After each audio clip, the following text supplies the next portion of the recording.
कि विधि क्या है, विधि मीमांसा के बारे में बात कर लेते हैं।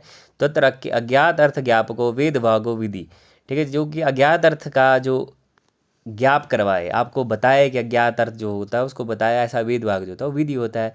विधि वर्गीकरणम त्रिविधम अर्थ संग्रह दृश्यते, विधि का जो वर्गीकरण है वो 3 प्रकार का अर्थ संग्रह के अंतर्गत। तत्र प्रथमे वर्गीकरण विधे द्विविधियो, ठीक है, गुण विधि और विशिष्ट विधि। जो प्रथम वर्गीकरण है वो 2 प्रकार का है, गुण विधि और विशिष्ट विधि।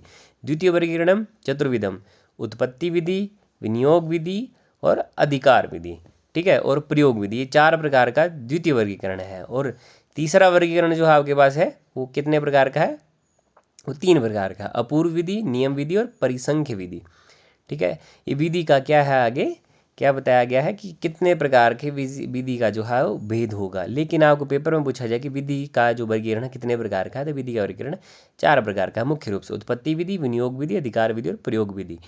इसी पे जो है आगे क्या चलेगा, आपकी जो जो आपका पूरा ग्रंथ है वो इसी के आधार पर चलेगा आगे, ठीक है। आगे तो बड़ा छोटा सा है, बाकी इसी के आधार पर इस पर ही घूमता रहेगा पूरा पूरा, ठीक है। तो मुख्य रूप से विधि क्या है, तत्र अज्ञात अर्थ ज्ञापको वेद भागो विधि, कि जहाँ पर अज्ञात अर्थ का जो ज्ञापन करवाए, जो बताए, वो क्या है, वो विधि क्या है, वो विधि कही जाती है जहाँ पर अज्ञात अर्थ का ज्ञान हो हमको, ठीक है। तो आगे हम अब देखते हैं, प्रथम जो हमारे पास जो वर्गीकरण है वो गुण विधि और विशिष्ट विधि का आ रहा है, तो उसको देख, तो चलिए इसको देख लेते हैं। तो यहाँ पर सबसे पहले गुण विधि का लक्षण बताया रहा है कि यत्र कर्म मानंतरेण प्राप्तम तद उद्देश्येन गुण मात्रम विद्यते, कि यहाँ पर क्या हो, कर्म का आपको पहले से पता हो, ठीक है, लेकिन गुण मात्र का उद्देश्य आपको करवाना है यहाँ पर, ठीक है। कर्म अर्थात यज्ञ करने का आपको पहले से पता है, कौन सा यज्ञ करना है, सोम यज्ञ करना है, सब कुछ पता है आपको, लेकिन उसमें कौन सा गुण, गुण अर्थात द्रव्य, उसमें द्रव्य कौन सा लगेगा इसका आपको पता नहीं है।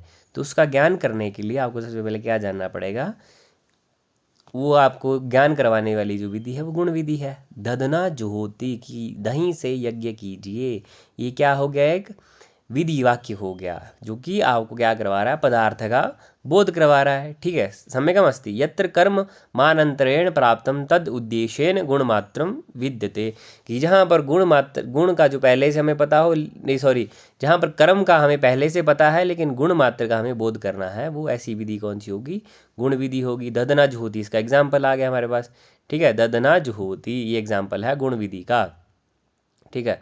गुण विधि क्लियर होगी। ददना ज्योति इसका लक्षण है, यत्र कर्मांतरेण प्राप्तम तद उद्देश्येन गुण मात्रम विद्यते, ये इसका क्या आ गया ये इसका लक्षण आ गया, ठीक है।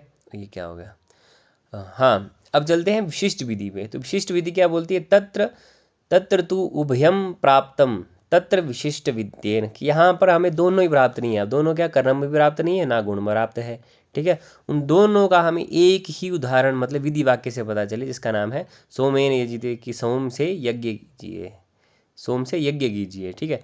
अब यहाँ पे सोम क्या है, सोम एक यज्ञ भी है, और सोम से, सोम क्या है, एक द्रव्य भी है, सोम लताओं से यज्ञ भी किया जाता है और सोम एक यज्ञ भी है, ठीक है। बार बार क्या हो रहा है,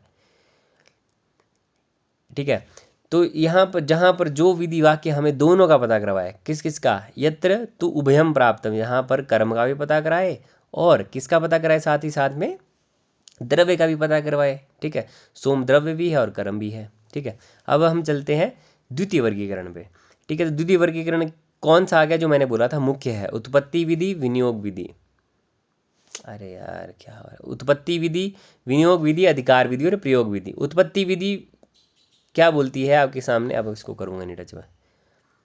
उत्पत्ति विधि का लक्षण है कर्म स्वरूप मात्र बोधको विधि उत्पत्ति विधि, कर्म स्वरूप मात्र बोधको विधि उत्पत्ति विधि आ गया, कि जहाँ पर सिर्फ कर्म का पता हो और उसके स्वरूप का पता हो उसको उत्पत्ति विधि कहते हैं। जैसे अग्निहोत्रम जुहोती का अग्निहोत्र करो, बस अग्निहोत्र को जुहोती बोल दिया, इसके अलावा कुछ नहीं पता कि द्रव्य कौन सा होगा, कुछ पता नहीं, सिर्फ उत्पत्ति का बदले एक सिर्फ ऐसे वाक्य बोल दिया गया कि कर्म स्वरूप मात्र बोध को विधि उत्पत्ति विधि के अग्निहोत्र करो, उससे क्या प्राप्त होगा कुछ पता नहीं है, समय कम।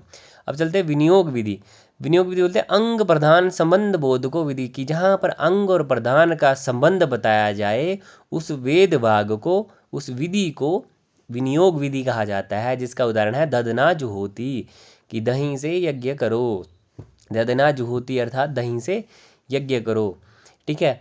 यहाँ पर क्या है कि जैसे मान लीजिए कि 10 पूर्णमास यज्ञ चला, उसमें जो मुख्य प्रधान जो यज्ञ मतलब जो प्रधान चीज़ है वो यज्ञ है, कौन सा? 10 पूर्णमास। लेकिन उसमें अंग भी कोई चीज़ है, उसमें अंग यूज़ होगा। जैसे मान लीजिए अंग हम मान सकते हैं किसी द्रव्य को, कि दही से यज्ञ करो, ठीक है। अब उस द्रव्य का उस प्रधान यज्ञ से तो मतलब है ना, संबंध है।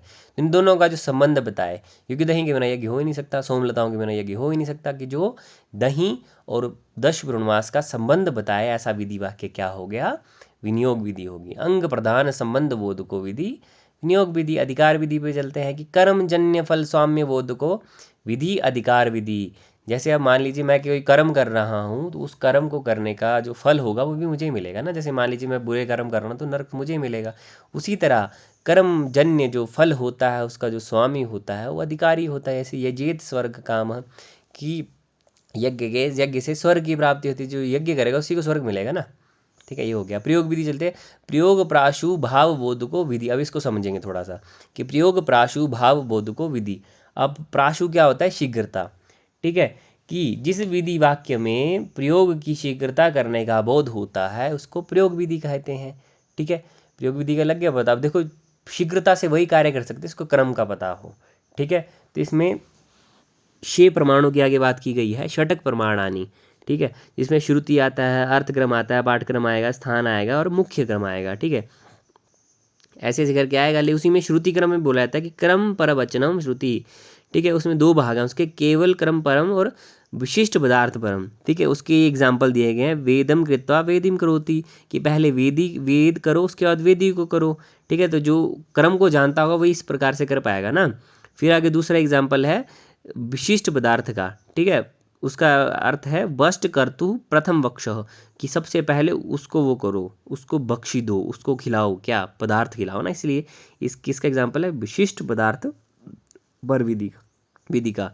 ये प्रयोग विधि में आएगा, ठीक है।